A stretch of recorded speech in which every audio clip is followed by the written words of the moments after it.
নমস্কার বন্ধুরা, আজকে এই ভিডিওর মাধ্যমে আপনারা জানতে চলেছেন অন্নপূর্ণা পাবেন না, জানুন সম্পূর্ণ বিস্তারিত তথ্য সম্পর্কে। অন্নপূর্ণা পাবেন না সিভিক আশাকর্মীরা, বাদ অঙ্গনারীরাও। ফর্ম এডিট করার সুযোগ আবেদনকারীদের। কারা পাবেন অন্নপূর্ণা যোজনা, প্রশ্ন এবং দ্বন্দ্ব। গত 2 মাসে এটাই নিত্যের সঙ্গে রাজ্যের আমজনতার। নতুন কিছু শর্ত বা নিয়মাবলীর মাধ্যমে সেই সংশয় স্পষ্ট করে দিল শুভেন্দু অধিকারীর সরকার। বুধবারের এই সংক্রান্ত এক পর্যালোচনা বৈঠকের কার্যবিবরণী বা মিনিটস এর সূত্রে জানা গিয়েছে, বিজ্ঞপ্তিতে থাকা শর্তই শুধু নয়, আশাকর্মী, অঙ্গনওয়াড়ি কর্মী, পার্শ্ব শিক্ষক, সিভিক ভলেন্টিয়াররাও অন্নপূর্ণা যোজনার টাকা পাবেন না। মূল বিজ্ঞপ্তিতে যদিও বলা হয়েছিল, কোনো মহিলা সরকারি চাকরি করলে বা আয়কর দিলে এই সুবিধা থেকে বঞ্চিত থাকবেন। অঙ্গনওয়াড়ি বা সিভিকের মতো কর্মীদেরও এই ছাতার তলায় নিয়ে আসা মানে একটা বিষয় স্পষ্ট, সরকারি খাত থেকে সাম্মানিক বা পারিশ্রমিক পেলেই তিনি আর অন্নপূর্ণা যোজনার তালিকায় অন্তর্ভুক্ত হতে পারবেন না। আবেদনকারীর পরিবারের কেউ সরকারি চাকরি করলে বা পেনশনভোগী হলেও তাদের আর্জি বাতিল হবে।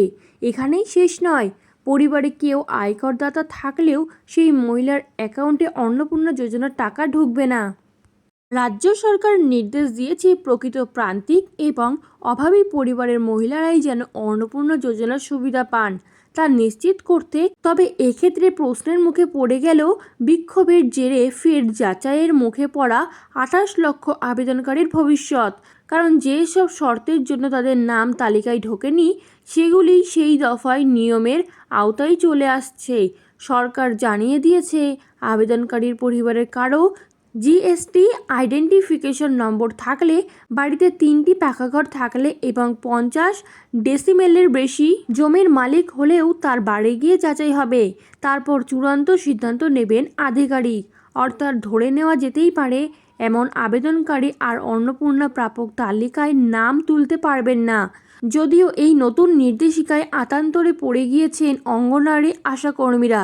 সূত্রের খবর, তাদের অ্যাকাউন্টে টাকা ঢুকে গিয়েছিল, এবার সেই টাকা ফেরত চাওয়া হচ্ছে। রাজ্যে বর্তমানে আশাকর্মীর সংখ্যা গ্রাম এবং শহর মিলিয়ে 75,000।